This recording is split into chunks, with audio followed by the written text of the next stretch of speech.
జగన్నాథుని ఆలయంలో మోగనున్న జేగంటలు ఆ రోజే ఎందుకు తెలుసా? చతుర్దశి రోజు జగన్నాథుని ఆలయంలో మోగే జేగంటల విశిష్టత మీకోసం.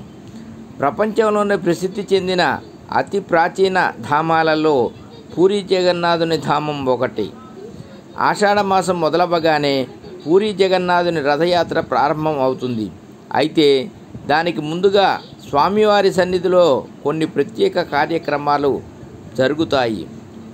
ముఖ్యంగా జూన్ 24 జ్యేష్ఠ బహుళ చతుర్దశి రోజు స్వామివారి ఆలయంలో జేగంటలు మోగుతాయి.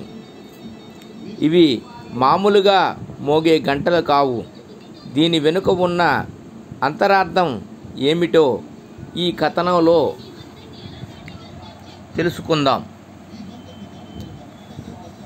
పూరీ జగన్నాథుడికి అస్వస్థత ప్రపంచవ్యాప్తంగా ప్రసిద్ధిగాంచిన పూరీ జగన్నాథ రథయాత్ర ఆషాఢమాసంలో జరుగుతుంది.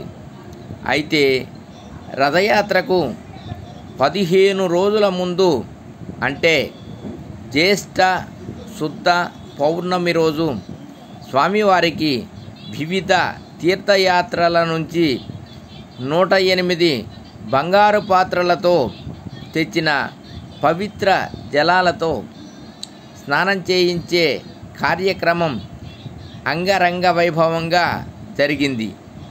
ఈ స్నానఘట్టం వెంటనే స్వామికి జ్వరం వచ్చి అనారోగ్యానికి గురవుతారని విశ్వాసం. ఈ సందర్భంగా స్వామివారు పక్షం రోజుల పాటు భక్తులకు దర్శనమివ్వరు. ఈ పక్షం రోజుల పాటు జగన్నాథునికి రహస్యముగా ఆయుర్వేద చికిత్స చేస్తారు. ఈ సమయంలో రోజువారీ నైవేద్యానికి బదులుగా పాలు, పండ్లు, తేనె మాత్రమే పెడతారు.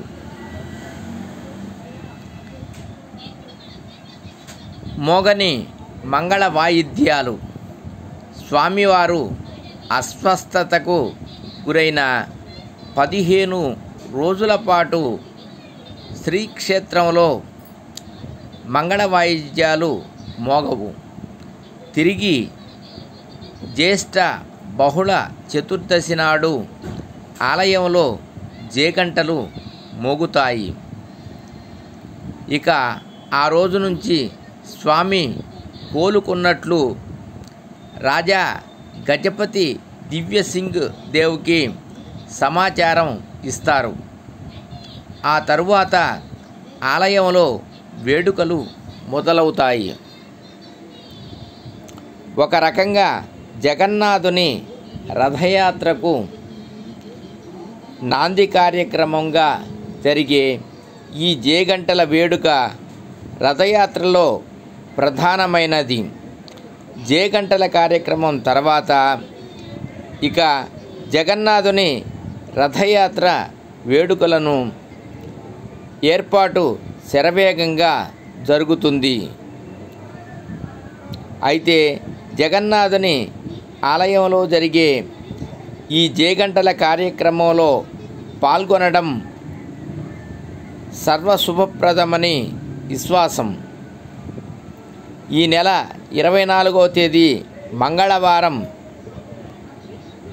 జరగనున్న ఈ వేడుకలో మనం కూడా పాల్గొందాం.